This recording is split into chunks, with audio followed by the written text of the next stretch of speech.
Good morning, everybody. It is Sunday morning. NFL Week 4 is ready to get underway, and I'm the only sober one on this podcast. So let's go. Let's get it.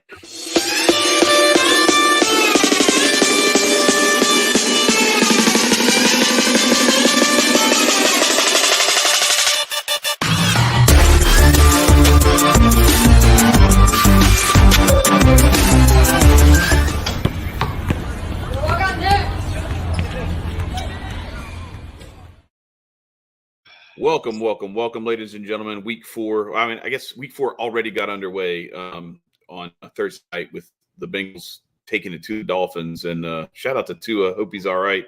We'll get into that on another day on what went down with all that stuff with the NFL and Tua and the protocols and everything.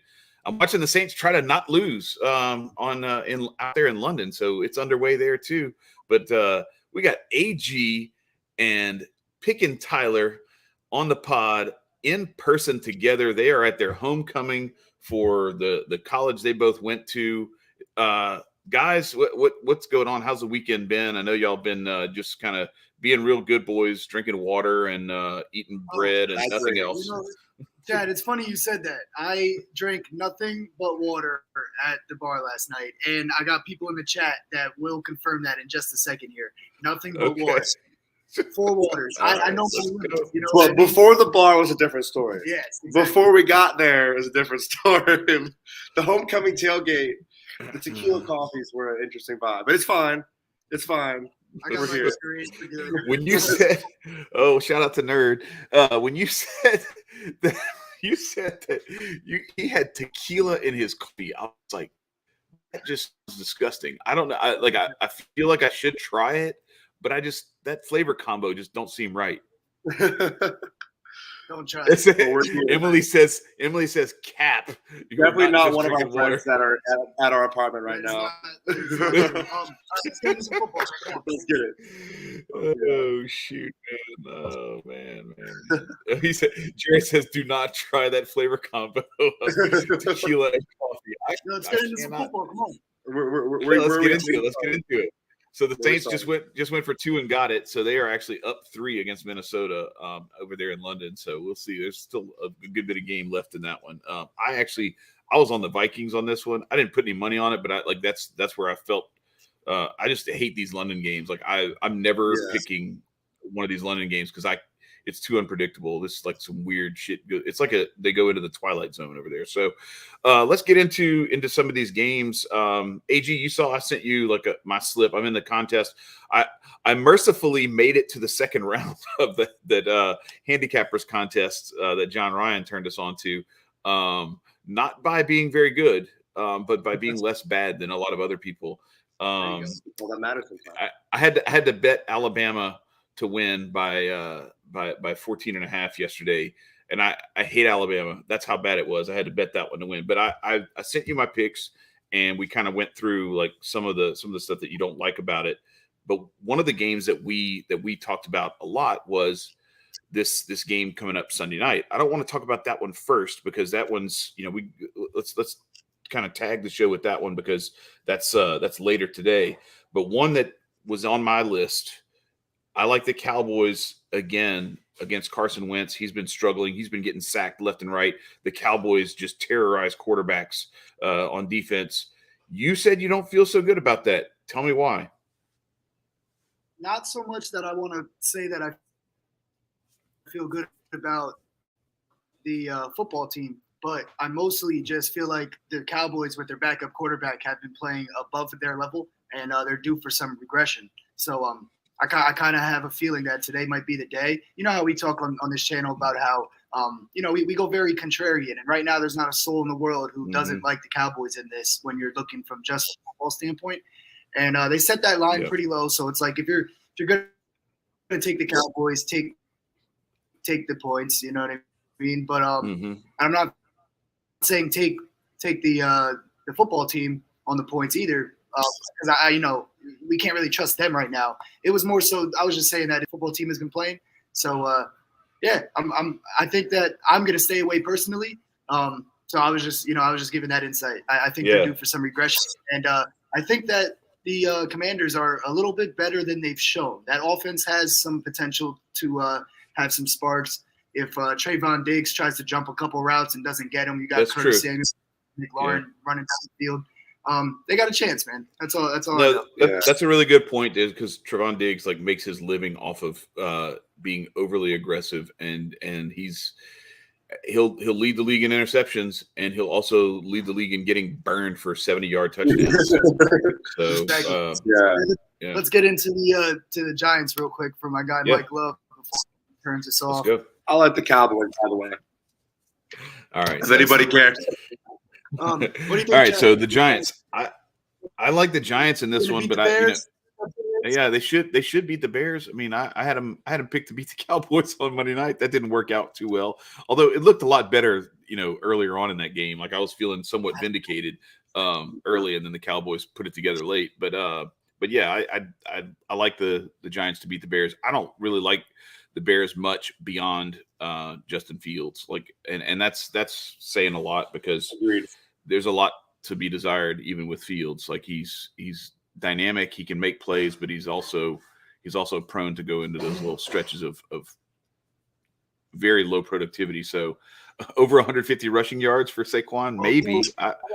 That might be a good little sprinkle bet if you can find that line. Chad, let me just say this: that Mike Love loves the Giants as much as you love LSU. I'm just letting you know he is our Giants homer of the century. I'm just letting you know if this comes up in the chat. But does he love LSU? I mean, does he love the Giants the way that I love LSU, where I will just totally take a hot dump on them when they're deserving of it? Because Mike will defend the Giants. Then I don't trust it. I don't trust it then. Yeah, look at that. But so I just feel like Justin Fields, they didn't give him any weapons, man. So we can't even judge Justin Fields really, and they don't throw the ball. Right. I like the Giants in the game. I think it's in the business. They'll be able to control the game a lot better than the Bears, and that's what it's going to come down to in this one, I think. Yeah, absolutely. I just think that Justin, like you said, Justin Fields, as good and as dynamic of a quarterback, there's only one ball, and you need the rest of 11 guys to actually get the job done. He can't do it by himself. Period. Yeah, and I'm really only picking the Giants because I don't want all my shit to be ruined when I get back to the house. Giants money line. You're just out of self-preservation because you got these people hanging out in your apartment. It's a self-preservation. Oh my gosh, that's crazy. All right, but let's get into some more exciting games because that one's simple. So that one's ugly. So we talked earlier this week about the Jaguars-Eagles game. That's another 1:00 start. Hold up, real quick, Chad. Yeah. Shout out to Natasha Kayleen in the chat. What's up, shout out to Natasha. I see Jay Pylon in the chat too. Shout out to them. And then I saw Nash in here very early on. Bill's Mafia. I'm with you on that one, nerd. If you're in there, Bill, I'm feeling the Bills today too. That's a good matchup. But let's we talked about that Jaguars Eagles. I'm sorry, but Bills for sure. To me. As long as I make money on it, I don't care. The Ravens don't take when they win or when they lose. So well, so little confession here. My play on that game was actually the over. So if that says anything, I think this is one of those games that could get explosive, and it was only 50 points. So I like that one. But let's get this Jaguars Eagles game. We talked about it a little bit the other day. I kind of feel like until proven otherwise, we trust the Eagles. But I'm also like, I kind of like sprinkling a little bit. I actually, in the contest, I actually put a 1 unit bet on Jack's money line plus 220. So that'll get me 2.2 units in my P&L if I win it. And this is one of those things where, like, I think the people who finished in the top 3 had like 5 or 6 total units, like over the course of nine bets. So I like that. I like that money line just as a shot in the dark, because there's going to come a time where the flaws of this Philadelphia Eagles team will be exposed. Is it going to be this week? I don't know, but I think it's as likely this week as any other week that I've seen so far, and in the next couple of weeks. This is the first test of the season for the Eagles, yes. So we have to see how they play. And I like Jacksonville here in this spot, at least to cover that 6.5, like we talked about earlier in the week. for sure. Yeah. The Eagles, they look electric, man. They look electric, but they were playing Washington, Detroit, and who was the other team they played? Oh, Jesus. The Vikings. The Vikings. Minnesota. Yeah. Right. You know what I mean? So yeah, what I have to say here is, right, if I'm not mistaken, Doug Peterson is the head coach of the Jags. Correct. Right? Yeah. The Super Bowl. Yeah, that's a little bit of revenge. Yeah, a little bit of revenge there. Yeah. In Philadelphia. Here's the thing that I see, like Philly, it's funny enough, like they're very rarely will their former staff, former players get love when they come back. I think the only person to ever get it was Brian Dawkins whenever he came back for Denver. I'm just saying, like, they're gonna I know that the Eagles coaching staff are gonna do whatever they can to make sure that they beat their former head coach. Even though he did win them the Super Bowl, you still gotta show that you are good without him. You know what I mean? I think the Eagles are very dynamic. I think, like John Ryan said earlier in the year, that Jalen Hurts could be a sneaky MVP favorite. I still like that. You know what I mean? I think that Jalen Hurts, Chad and I have talked about it a lot. Jalen Hurts has improved by a mile since college. Yep. Completely a football player. He's got weapons in A.J. Brown. Their defense is not geriatric anymore. You know what I mean? Like, they actually have some young talent on the defense. And the Jags could be interesting. I mean, they did have the first overall pick, is what it is. But, I mean, and Trevor Lawrence is somebody you cannot sleep on. I'm going to say I feel like he's starting to come into his own. Trevor Lawrence is starting to figure it out a little bit. This point, like, you're talking week 4 specifically, not talking about season trajectory. I think the Eagles are a better team. Eagles so are Trevor Lawrence in this spot. I don't like him. Yeah, Trevor Lawrence is I think is kind of similar on a similar path to like Justin Fields, where I think like the talent's there and the dynamic play is there, but like in Trevor Lawrence's case, he actually has some weapons. And I think it shapes up, pretty well for them to at least make this interesting. So another one back to the game. One of those other Eagles opponents that we talked about, that's kind of surprising. It may turn out to end up looking like a better victory than it was as the season progresses. But the Lions are not a team to be slept on. And I'm looking at that matchup with the Seahawks. It's in the, I don't know what they call it now, the Silver Dome, basically, whatever it used to be. Pontiac, whatever. Yeah. So I think that young talented core that they have, like AG says, they're a legit quarterback away from being really, really dangerous. Dan Campbell's a good coach, man. You want to talk about emotional leaders? Chad and I, we love emotional leaders like Brian Daboll, Giants. Motor City Dan Campbell is not somebody you should not give credit to. As a good head coach. They're going to run. Yeah. So -3.5. With the Seahawks coming in, I think maybe you tease that to 2.5, and then I like it even more because I always like to give myself that. All right, if they can just win this with a field goal in overtime or something, or at the horn, then I'm good. I don't like it when a team can win a game by a field goal and I still lose my bet because I was right about the game, but I didn't tease myself into that. So I like them -2.5. I think you. What's that? It's going to be close. I'm going to tease them up. Oh, okay. Well, yeah. So I like that too. If you want to tease it up to get more, I just hate 3.5. Like 3.5 is just stupid. Like tease it up to 6.5. Number. Yeah, tease it up to 6.5 or tease it down to 2.5. Yeah, absolutely. The Seahawks won't be able to stay with them on defensively. We saw what they were able to do to the Broncos, but the Broncos offense super struggling. And then we saw what happened when they played the 49ers. And the 49ers offense isn't fantastic. They're a very slow offense, similar to the Broncos, with Jimmy G at the helm. And that's when he started, playing in that game.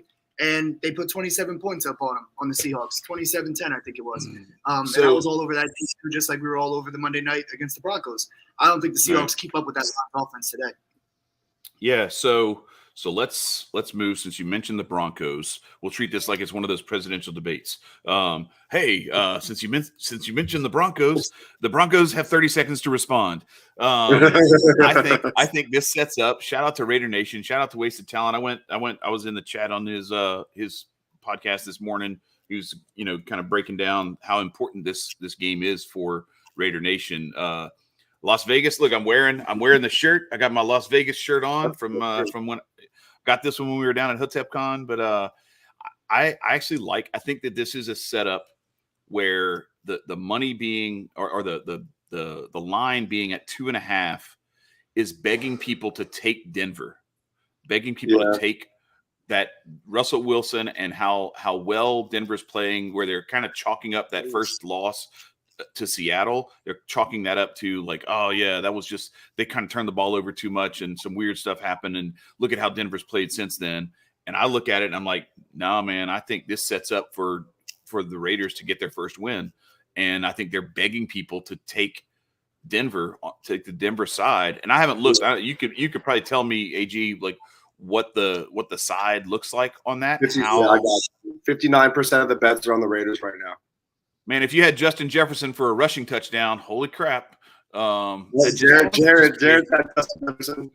Fantasy. Shout out to Jimmy Tep in the chat. What up, bro? Shout out Steph Colonel. We appreciate you guys. Yeah, word. Happy birthday! Shout out. Happy birthday, Hotep Jesus a day late. We did Jello shots in Hotep's honor yesterday. I hope that's right. That's right. Yeah, he saw it. But so I like Raider Nation to get it done, get their first win, and actually make that division, like really, really muddy. That division is going to be a bare knuckle back alley brawl. To the end. Well, the Chargers injury report is the only hope for the Raiders right now. Yeah. And that's keeping them alive right now. But this is a must win for them. So I like that pick. I think they go out and win the game because they have no choice. 0-3 in Las Vegas. Their season's over. Right. In Las Vegas, they're 0-3. You got to do something. Period. You got to get it done. Yeah. No, it's put up or shut up time for sure. And I think that's one of those things where you that's when you tend to see, guys who take this seriously. Really, they're not. Pride alone is not going to let them go down without a bloody fight. So I like them, and I like them minus the 2.5. It's good. I think it's good money. Even if you have to win by a field goal late. Speaking of winning by a field goal late, I just want to tell y'all, if you had the unfortunate displeasure of picking the Vikings -4 in this game, they just missed the extra point to go up by 4. So it's 25-22, and now the Saints have a chance to come back and tie it with a field goal late in London. So this is just wild. This is how this shit goes, right? So all right, so let's get into a couple more. I want to real quick. I'm on the Falcons in this Falcons-Browns game. Also a 1:00 start. John Ryan was big on that one. He said he loves the Falcons in this game. He's got all of his data to support it. So I went to the window with that one. It's a Browns -1 spread. So I got plus money for the Falcons money line playing at home in the Mercedes-Benz. What's that? I said love it in Mercedes-Benz, man. Yeah. So I think people underestimate how horrible of a place that is to play as a road team, and Atlanta is like still alive in this like playoff hunt in this division. And I'm not saying that that's realistic and that they're going to win the division or that they are going to make the playoffs. What I'm saying is that stadium is still going to be hell for the Browns because that's what it takes. Now, the one caveat that I will put in there is the Browns can really silence that crowd by running the ball well. And Nick Chubb, I think if you're going to do anything in this game, probably a player prop with Nick Chubb. Look for that, 89.5 plus or something like that. Like maybe even 100 plus. I know you love Nick Chubb. Listen, Nick Chubb in Atlanta. We don't need to. Yeah, no, that's true. I didn't think about that. So 91.5. Yeah, I'm taking that. I might actually tease that up more because of what Tyler just said. Nick Chubb going back home, former Bulldog going back and getting a chance to play. I know it ain't Athens, but it's close enough. But we played there plenty of times. playing in Atlanta, going back home. Yeah, that's like Leonard Fournette going back to New Orleans. It's seriously. Also, 63% of the bets are on the Browns as the Falcons are at home. There you go. There you go. So, so I don't know how to play that one. Maybe Chubb gets off and the Falcons still win. I think that's a very possible scenario. The Falcons can still. We only need a field goal on a +1 spread. We just need them to win on a +1 spread. So we don't ask a whole lot. I like it a lot. So what do you think, AG? What do you think on that one? I like the Falcons play. I'm going to stay away from this one personally. I feel like both are just a little too unpredictable. I do like, I like the Nick Chubb play. Maybe even not for 91, but if you're going to make a parlay, teasing it down to like 80 just to, be safe. You know how I am when I'm putting some parlays down. I play them safe when you can because you're still going to juice the odds by putting some other plays on it. And you never know how much they're going to share the ball either. Yeah, and there's the cream hunt factor, obviously. But, I mean, I do like them to try to control the game with the rushing attack and control that crowd a little bit. Like you just said, that's a great point. I'm going to stay away from picking a side on this one. I think the spread is set where it's set because it's pretty much pick in terms of the talent level and the teams. The Falcons have been backdoor covering left and right all season long. So I wouldn't be surprised if they just ended up making this game a push at the last second with a missed extra point to lose it or something. You know what I mean? I don't trust the Falcons enough to win the game, but I don't trust them enough to not cover somehow either. You know what I mean? I don't know. This game is kind of iffy and pick for me. I'm going to stay away from betting that. I might go take a closer look at that Nick Chubb play though after those good points he made. So. Yeah, so let me real quick, Tyler. So to put that into perspective, all right. So I don't have their rush yards allowed stats, but the Falcons are at roughly 50-50 on time of possession so far this year. And the Browns are still averaging 5 minutes a game more than their opponents. So ball control is the name of the game. Their third down conversion percentage, 47.8 for Cleveland, 40 for Atlanta. So I think, and the other thing is too, they both get after the quarterback pretty well. And I'm thinking, as you look at this game and look at how well Cleveland runs the ball, Atlanta runs the ball pretty well too. Cordell Patterson, not to be underestimated, but the Browns are averaging almost 200 yards a game rushing. So I think that's probably their recipe. Anytime you go on the road, establishing the run is key because that's how you take the crowd out of it. And that's how you keep slowly moving the chains and develop those long drives to keep your opposition off the field. So anyway, what were you going to say, Tyler? I'm sorry. Oh, no, I'm just saying because they have to because they have Jacoby Brissett at quarterback. Yeah. You know what I mean? You have to lean. Right. No disrespect. Jacoby Brissett is a great second-string quarterback, but he's a second-string quarterback for a reason. Right. He's not a starter without being behind somebody or somebody getting hurt. It's almost like Daniel Jones. Sorry, Mike. I love you. I want to talk about the Texans and Chargers game. We got LA going into Houston with a very, very, very injury-riddled team.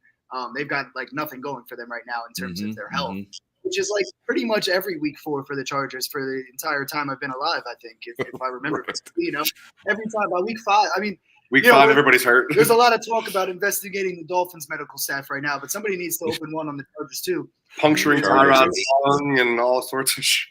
Yeah, they're the reason Daniel Jones is starting quarterback right now. Tyrod lost the spot there, and I don't know if they can trust him with New York. But I think the line is set at 5.5 in favor of the Chargers. I don't know. I feel like I don't know. I don't know how to call this one, man. I kind of like the Texans here with all the injuries of the Chargers, and the Texans have been playing all right enough to cover games. And I don't know. I kind of like the Texans, but I don't really want to bet in favor of the Texans against Justin Herbert, whether he's completely healthy or not. I would never trust the Houston Texans with my money, period. No matter. No offense. I would never trust the Houston Texans with my money in any situation. I'm staying away from that one. I'm staying away from that one. And I'm also staying away from Cardinals-Panthers because that line just doesn't look right. I liked it midweek. Panthers -1. Panthers -1. I'm like, man, the Cardinals could light them up. But then again, the Cardinals could also turn the ball over 3 times and lose by 2 touchdowns. So I'm staying away from that one too. Yeah. I don't have a good beat on it. It's weird though. You look at it. The Panthers have won the last 5 against the Cards. For some reason, Carolina just have, whether it's in Carolina or in Arizona, the Panthers own them. when I looked at that line, like you look at it in like a passing glance, like, oh, Cardinals are getting a point against the Panthers, obviously, right? But then I guess for some reason the Panthers just are in the Cardinals' kitchen year after year. So I liked it midweek, but I don't like it anymore. You know what I mean? Cardinals win that game. All right, so real quick, Packers-Patriots. Packers-Patriots, the line's 9.5. I really don't like that, but the over-under is at 40. So, like, that is telling you, like, we're looking at, what, a 25-15 game, 24-14, or, you know, something like that. Like, I don't like this. I don't like this game, you know, just kind of glancing at it. I think it's an avoid for me. That's just me, but I don't know how you guys see it. I like the Packers to win this game. I just don't like that spread. It's ugly to me. Say that again. I like the Packers. My tease down. That's the best strategy here. 10's a lot to cover, but we tease. Patriots offense didn't even look good with their starters. Yeah. All right. Last 2 weeks. I can't. I'm having trouble hearing y'all. Whoever that was who just walked in, they jammed y'all signal or something. Yeah. So they hey, that's better. Y'all sound better now. Y'all got it back. Okay. No, I was just saying that the Packers. I would tease it down if I'm going to play this game just a little bit. I think they win decidingly, but you know, 9.5 is a lot. That leaves you a lot of room for a backdoor cover. Yeah, tease it down to a touchdown. Yeah. Yeah, you know what I mean. Especially if you're putting it in with any other bets, you know, because then you choose a little bit anyway. I would stay away from 9.5. It's just a lot of points to cover. It could easily hit, but it's a lot of points to cover. All right, so let's get to the big one. So this is the one we talked about a good bit. I kind of think this is I love the Buccaneers tonight at home. I think it's going to be kind of wild. I think that there's a little bit of catharsis, I think, for a fan base that just went through what they went through, you know, weather-wise and everything. And I think that it's one of those situations where I could see it, you know, coming out and it being one of those. Listen, you know me, I'm the conspiracy theorist in the box. All right. So, you know, my angle is going to be like, this is going to be one of those like win one for the Gipper type of situations. Where the Buccaneers are going to come out ready to dominate for what just happened with Ian. So I'm curious to see what you guys think on that. Wow. Will Lutz just hit a 60-yarder to tie it up with a minute 50 left. This is a sit back and watch kind of scenario. Like because this is like these are two of the best teams. Super Bowl rematch. Yeah. Exactly. Super Bowl rematch. It's also a very volatile matchup. Like you could paint this game any number of ways, in my opinion. Like anybody can win by any number of points here. This is more of a sit back and enjoy kind of game and just see what happens. Maybe some live betting opportunities show up mid-game, but I don't think I'm going to bet anything pre-flop on this one just because of how all over the place it could end up being. That's me personally. AG? I'm kind of iffy on this one too, man. I like the Chiefs a lot better than I like the Bucs, the way they've played this season. Both teams are coming off a little bit of a letdown loss. You know, obviously they wanted to win those games, especially Brady losing to Rodgers. He wanted that one for sure. But now he's got a chance to take on Mahomes, who is the future of the NFL, as opposed to Aaron Rodgers being his rival the entire, you know, for his whole career pretty much in terms of like, you know, number 1, number 2, number 3 quarterbacks in the league. So he's got an opportunity to redeem himself. Patty Mahomes doesn't have to come in with that kind of fire, I don't think, with the Chiefs. But it's a very good matchup, and I like all your points. I'm going to stay away from picking a side on this one. If I had to pick a side, I would probably side with the Chiefs, personally. Oh, really? Okay. 61% of the bets are on the Chiefs right now. So what do you think about that over-under? I'm just kidding. Over-under? I mean, if people – it could like be a Bills Chiefs running I could definitely see like Brady and Mahomes just slinging it all over the yard, and that would be my – like I said, that's also like the way I want to watch how the game gets off before we could look at that. So do that. Yeah. Do that John Ryan strategy of like wait and see if it's 0-0. Cause I did that a couple of times yesterday. I did it with the Clemson game, and I did it with the A&M Mississippi State game. They were both very low scoring early, and I jumped in and I hammered the over, and they actually beat the opening over. Both of those games did, and I'm playing it in game, and I'm getting like a 6 or 7, or in some case, I think one of them, it was like 10 points below the opening over. The Mississippi State Texas A&M game, because it was 0-0 after the first quarter. So like you could see something like that. You think about it. It's Andy Reid and Bruce Arians. Two of the Bruce is out of there. Is that Bruce not the head coach? Yeah, Tom Bowles. Oh my God, I'm losing my mind. Ignore me. Well, Arians is still there. He's on the sideline. He's just not the head coach. Yeah. Ignore me. Listen, I'm not a Buccaneers fan, obviously. Regardless, it's still two well-run organizations, offensively and defensively. I think it's going to be a chess match early to feel each other out, and then the points might come later. Yeah, that's kind of what I'm talking about. That's where I'm leaning on it. I'm looking at it. I'm probably going to do that John Ryan strategy. Drop a little pre-flop over bet, and then come behind it with being prepared if it's low early to hammer and double down on it, and maybe get a better number and then hit that, rather than try to double down on the 46 over. All right, so last but not least, let's look at Monday night. We got the Rams and the 49ers. Who was it? I think it was Jared who said Niners all the way. Jared's a Rams fan. Jared's a Rams fan. Rams fan. Jared is a diehard Rams fan, and he's saying Niners money line. Niners money line. That's so -1.5. Let's see what that money line actually is. I'm guessing like -135 or somewhere in that neighborhood. Let me look at it just to be sure, so I can give the people a good number to go with. This could be -125 on DraftKings. It's -125 on DraftKings for the 4. That's almost even money. Like that's. Because the 1.5 point spread is -110, so it's not like you're getting that much more for like giving up that point, and then you've got to win by 2. So I think he says the Rams are terrible against the 49ers. I mean, I don't know. Like sometimes that stuff is true.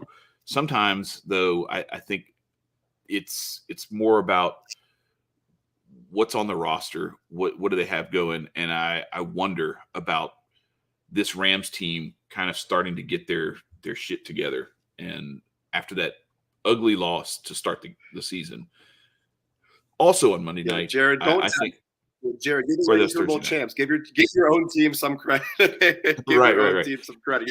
That was a Thursday night game, right? That opened the season where they lost. It was. Yeah, it was Thursday night. Anyway, it was a primetime game. So that's the way I'm looking at it. But what do y'all think about for those two games?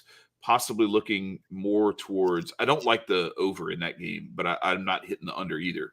But in the two primetime games tonight and tomorrow night, what do you guys think about prop bets? What do you see there? Do you see anything?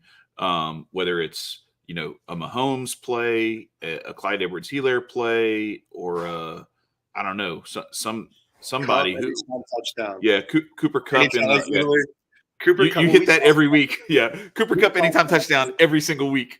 We talked about this before about like the Rams receiving core. Like it's Cooper Kupp has like 30 Tyler targets Higbee. at this point. Higbee has like 20 targets. And the next closest player is like Allen Robinson, which is still in single digits of targets. Right. This was last week, but it's still that gap is still definitely there. So like if you're gonna look Rams receiving core, you look at me too, Jared. I hate betting my own team. That's why I don't do it, or I would have lost my mind last night. Anyway. I was the same way with LSU and Auburn last night, bro. But the only thing is, my redeeming quality was that I was very stubborn and determined. And so I kept hammering away at that money line when we were down 17-0, and I made bank as a result. So, but it's a bad business to get yourself in because your emotions. So looking at either Higbee or Kupp, whether it's targets, yards, I think that Kupp, they're gonna always set his over yards like in that 90s to even 100 yard area. I think anything you tease that down and throw it in a parlay, like get it like 70, 80 yards, just because you never know. Right. And then Niners, you never know how Deebo Samuel's gonna do. You can always look at him for a touchdown. And then honestly, Travis Kelce's always a healthy bet with the Chiefs. Right. Anything with AG, him. do you like Jeff Wilson to bounce back and actually get that touchdown that you had him down for last week? Yeah, he let me down last week. For my thoughts on this Monday night game, you're gonna have to tune in tomorrow when I do my show. That's shit! Here we go. I'm not giving All any. I love it. For this I love game, it. Tomorrow's episode. So Hey, stay look. tuned. I'll be up tomorrow around probably around noon. It'll be up. So Yeah, go get some winnings today, and then come bring a little bit of that That'll house build the money bankroll. with And you if tomorrow haven't night. already, go hit that That's right. subscribe button so you don't forget. You'll hit that bell icon so you get a notification saying that it's up. And you'll be ready to rock That's it. for Monday That's night. it. Let's But go. you guys keep talking about it all you And want. the Vikings. I'm just not giving away any of my sauce for free. Right. The Vikings. I think it's going to be a good game tomorrow. Yeah. It's over. Yeah, it's 28-25. There's 24 seconds left, so it's not over, but it's effectively over. The Saints, I think the Saints have all 3 timeouts left. We got some hungry friends back at the 24 crib seconds. waiting to go get some. Yeah, that's cool. That's cool. Hey, look, 12:30 breakfast. we got Now that this it's is some 12:30 Yeah, breakfast. yeah, this is I got perfect. this. This is perfect timing. It's 30 minutes before kickoff, so it's time to go anyway. Oh yeah, hit us. Oh, okay. But yeah, Working over I here. mean, I think that you need to give Jared, you need to give your own team some credit against the Niners. Chad and I talked about this before. That division, year in and year out, is one of the toughest divisions in all of the NFL. And I think we talk about these teams are built and predicated on beating. The Each Rams other. are predicated on beating the Niners, the Cards, and the Seahawks year in and year out, twice a year, whatever. So you have to know that the Rams are not going to play the Niners how they just did the Bills, like they did the Falcons. That's what I think. Right. The Rams team you're going to see is the one that played the Cards last week. That's why I took That's the right. Rams in division. That's a great point. Yep, that's a great point. Yeah, because last the way week, that they build I really liked the Rams to get off against the the way they Cardinals. build rosters and the way they build rosters, coaching staffs, and schemes is to go 6-0 in their division. Absolutely. So they're tough teams to go 6-0 against. You know what I mean? Right. So that's where you're going to see the most true indication of what these teams are capable of and what they're built for, because they have designed everything in order to succeed in their own division. So yeah, that's a good point. Like, you're going to see more of what they look like against Arizona than against some of these teams in the AFC. Oh, big play for the Saints. It's and they've got timeouts. So let's get into my crazy. top play stops before these games start. Now that I filled all of that air. All right, go ahead. So, Chris Olave with a big catch. The Saints might tie this up with there's 11 seconds left. Let's get into the player props. Yeah, I got you. I'm just telling. Like, we got live shit going on. All right, go ahead. Get into your props, bro. I'm just letting the people know what's going on, man. Yeah, so we talked about Nick Chubb. We talked about why we like him. I'm teasing it down for this parlay, but taking his regular prop is not a bad idea either. I'm going to stay away. I hate when the numbers get into the 80s and 90s. I stay away every time. It's just smarter that way, in my opinion, because you'll get burned here and there. It's probably a lot with those 90 yard spreads or 90-yard over-unders. So I'm teasing him down to Nick Chubb for 70-plus yards. I think he could hit that pretty easily. And then they're giving us Lamar Jackson over 1.5 passing touchdowns for plus 118 on FanDuel. I think that's a hell of a deal. He has not hit under that mark yet this season. He's got 3 in his last 2 games each. And I mean, if they're going to keep up with the Bills offense here, he's going to be having to throw some touchdown passes and whatnot. I got A.J. Brown for 6 catches. He's quickly becoming Jalen Hurts' favorite target. And I think the Jaguars defense is going to do a lot better of a job handling that rushing game by the Eagles. They're going to have to resort to passing, especially if the Jags are keeping it close or even take a lead. So I like A.J. Brown at over 5.5 receptions at plus 124. They're giving us plus money on that too. He's hit 5 in the last 2 games, but like I said, I think they passed the ball more this week because of that Jaguars defense. You got to remember when Jonathan Taylor came to town, I mean, they shut them down 24-0. They couldn't move the ball really. So I mean, I like them to stop the Eagles. And like I've said from the start, I'm not too impressed by the Eagles start yet. I need to see what they do today. I think they're going to have to resort to the pass game to get that win. So Jalen Hurts is going to have to show up. You might even want to take him for over 1.5 touchdowns. I think that's also plus money. We got Jonathan Taylor. Speaking of him, over 20.5 rushing attempts. He got 21 last week, so they're setting it right there at his, where they expect him to be. But they got their first win, huge win against the Chiefs. We were all over that. Shout out Minnevoter. If you were listening to us, you would have made some money on that pick, taking the Colts. Or at least not taking the Chiefs. You wouldn't have lost money at the very least. Yeah, that's right.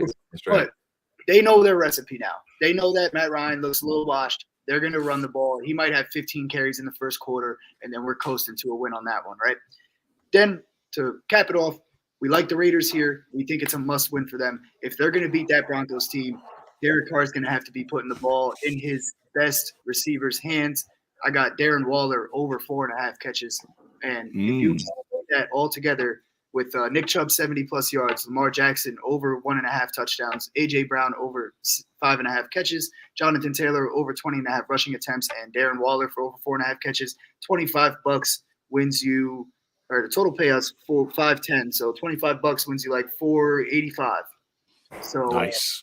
Yeah, I think that's a solid play right there. That's what I'm rocking with. I was gonna take a little look right there. I'm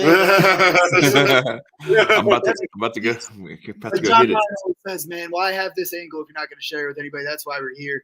Have a great day betting, guys. Real quick, shout out to Jimmy Doss again. NFC West teams would rather lose than trade talent to another NFC West. Look at Jimmy G. That's a fact. I mean, I feel like most conferences act that way. Every once in a while, we see it where they do an interdivision trade, and everybody's like, "Whoa, why'd they do that? That might have been a mistake." Right. But no, that's a good point, Jimmy. But yeah, then that's all we got. Good luck betting. Catch me tomorrow. I'll talk about the Monday night game. Chad might be on with me. Ty maybe if they aren't busy. So yeah, you got anything else, Chad? Yeah, well, just shout out to Will Lutz. He just hit the crossbar on a 61-yard field goal that would have tied the game and missed. So he hit the upright. I couldn't see from the angle they had. Wow! Oh, it hit both. 61 yards. It hit the upright, hit the crossbar, and then bounced back onto the field of play. Like it almost went through. Damn, that's crazy. All right, we'll see you guys. It was good from 65. Yeah, peace, y'all. Thank y'all very much. Yeah, y'all enjoy. Go have some lunch, man. Best of luck, man. Peace. Border out. Peace.